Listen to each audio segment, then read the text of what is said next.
Okay, so imagine this for a second. Yeah. You're standing in your living room. Mm-hmm. You've got your coffee in your hand. Maybe you're looking for your car keys. You open a door. It could be any door, the one to your kitchen or just a hallway closet. Right. But instead of seeing your kitchen floor or your winter coats, you are staring into, well, a void or a steaming jungle or the freezing vacuum of space. And the second you step through, that door just slams shut behind you. Exactly. And you're instantly, 40,000 light years away? Or maybe 30,000 years in the past. It's the ultimate displacement. I mean, they call it the universal doorway. No travel time, no starships, just boom, instant arrival. That's it. We are talking about the gateway. It's a huge staple of science fiction, right? Yeah. The magic portal. But today, for this deep dive, we are not just talking about the cool tech of getting from point A to point B. No. We are looking at a stack of sources that really explore what happens after you step through. Because that arrival, that's usually where the problem starts. That is the absolute key.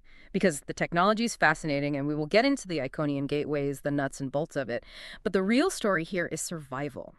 It's about leadership when you are just completely cut off from everything you know. It's psychology, really. It is. How do you maintain your identity, your sense of self, when the universe literally shifts under your feet? And we've got a massive stack of material today from the Star Trek Gateways saga. We're going to be focusing on three really distinct narratives, and they involve some serious heavy hitters. Oh, yeah. We've got Captain James T. Kirk, we have Nick Keller from the Starship Challenger, and we have Colonel Kira Nerys from Deep Space Nine. And what's so great is that the thing connecting them is they all step through one of these ancient Iconian gateways, and they end up in situations that test them in completely different ways. So different. Kirk ends up in this bizarre biological horror show near the galactic core. And Keller lands on a planet made entirely of metal. It's just industrial survivalism at its most extreme. And then there's Kira.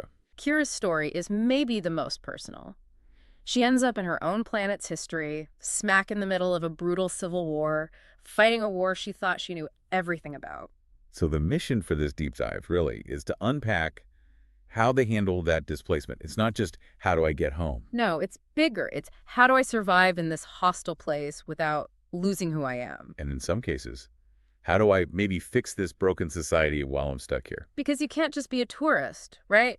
Sometimes you have to get your hands dirty. So let's just jump right in. We're going to start with the OG himself, Captain Kirk. And looking at the source material, this is not the Kirk we're used to seeing. No. This isn't Kirk sitting